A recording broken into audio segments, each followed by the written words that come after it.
Olá, sejam bem-vindos ao NetBila, o canal do Tó Fernando. Um concerto de órgão e canto lírico aconteceu na sede de Vila Real.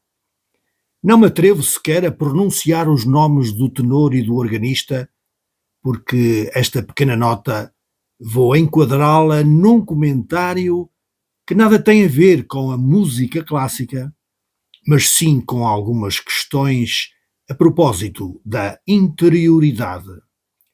Com a ajuda de uma plataforma gratuita de inteligência artificial, cheguei a um texto que está inserido no blog deste canal, o NetBila. Trata então este texto da história da interioridade de Portugal em formato reduzido, refletindo-se de um modo talvez simplório sobre a interioridade. Assistindo eu ao concerto que a paróquia da sede de Vila Real tão amavelmente proporcionou não só aos seus paroquianos, mas também a quaisquer interessados na música clássica, devo dizer que, infelizmente, nada entendo sobre o assunto. Não sei, não tenho conhecimento sobre a música escrita em maiúsculas. Respondendo simpaticamente às minhas perguntas, diz-me então a inteligência, essa tal que designam por inteligência artificial, que a história da interioridade de Portugal sempre esteve marcada por desafios e transformações que moldaram ao longo dos anos a vida das populações do interior. Desde tempos remotos, o interior do país terá desempenhado um papel crucial na identidade nacional, sendo palco de culturas ancestrais, resistência histórica e riqueza natural. No entanto, ao longo dos séculos, enfrentou dificuldades decorrentes da centralização dos poderes e das disparidades económicas em relação ao litoral. Durante a Idade Média, o interior de Portugal era essencial para a defesa territorial e a expansão do reino. Castelos e fortalezas foram erguidos para proteger as fronteiras e as comunidades agrícolas cresceram em torno destes centros estratégicos. Com uma economia baseada na produção agropecuária, as regiões interiores eram autossuficientes, mas começaram a sentir o impacto das mudanças políticas e económicas que favoreciam os grandes centros urbanos. E lá está, parece que os políticos desde há muito gostam do litoral, vindo ou regressando ao interior de vez em quando para arejar, comer bem e recordar brincadeiras com os amigos de infância que começam a escassear, tal como as escolas, os correios, os centros de saúde. E o conhecimento também escasseia, inclusivamente a cultura musical. Assim vai o interior, vai assim e certamente sempre foi.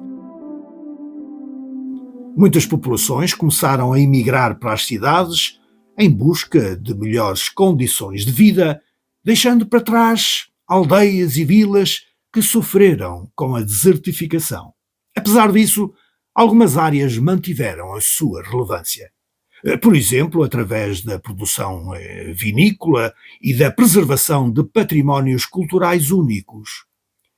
Mas única, foi aquela música que eu ouvi no concerto da Sé. Como disse, não sei, não entendo nada de música, mas senti o seu toque. A música enlevou-me, deixando-me sem controlo. Bem, não quero exagerar nem pretendo provocar maus sentimentos nas palavras de quem me ouve neste momento. Talvez já tivessem desistido os visualizadores deste canal. Oxalá que não. Ouçam, por favor. O século XX foi marcado por diversas iniciativas de desenvolvimento para o interior, incluindo programas de infraestruturas e incentivos à agricultura. No entanto, a imigração para o estrangeiro e para os grandes centros urbanos continuou a reduzir significativamente a população das zonas rurais. Ainda assim, estas regiões mantiveram-se como guardiãs das tradições portuguesas, sendo fundamentais para a identidade do país. A música lá continuava, desafiando jorros de pensamentos ao ponto de tender a fixar as paredes e as suas pedras, e arcos, e as imagens, e as pessoas, e mais tudo, e sempre o divino. Sempre, quase sempre, inalcançável. Em alternância o organista e o tenor, e apenas o organista.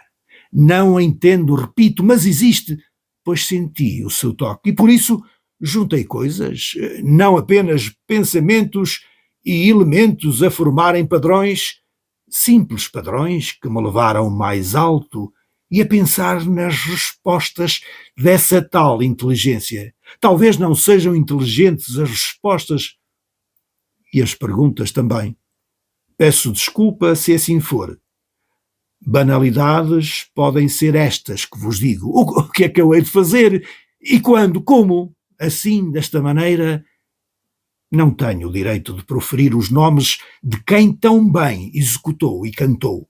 Nos últimos anos, a digitalização e os avanços tecnológicos trouxeram novas oportunidades para o interior de Portugal. Novas oportunidades. Que é lá isso?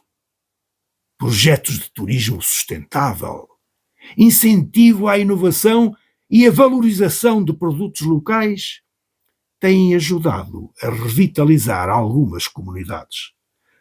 Pelo que nos é dado observar, não será de modo nenhum suficiente. O acesso a fundos europeus seriam essenciais para, pelo menos moderadamente, modernizar infraestruturas e atrair novos habitantes, mas tantas vezes esses fundos se esvaem em buracos sem fundos. Então nunca houve incentivos à natalidade?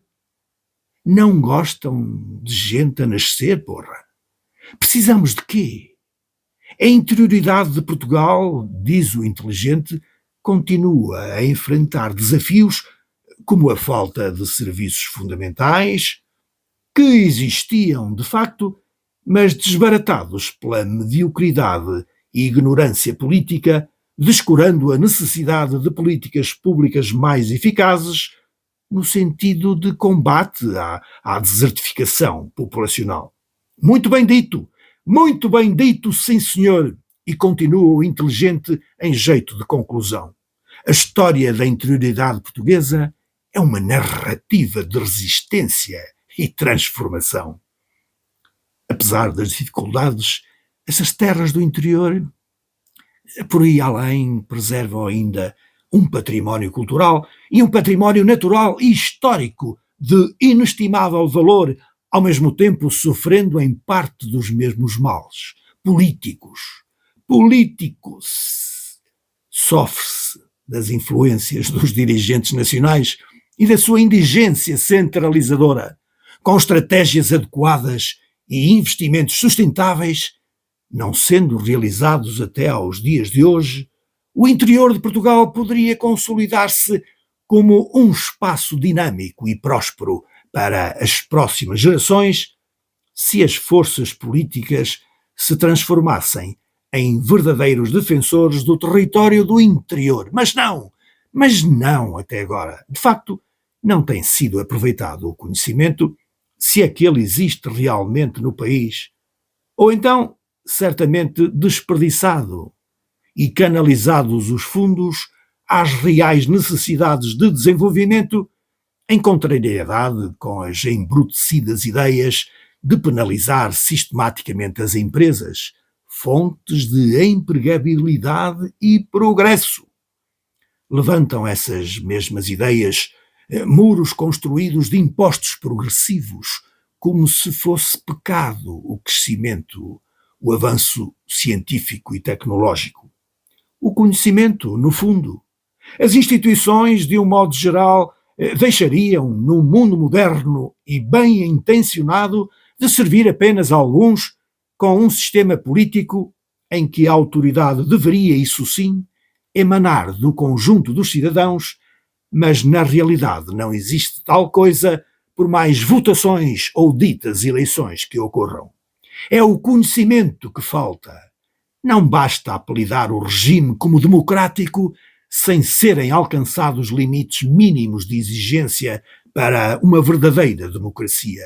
O resto, como sói dizer-se, são cantigas. Muito obrigado pela vossa atenção. Até um próximo vídeo, se Deus quiser, com notas de esperança.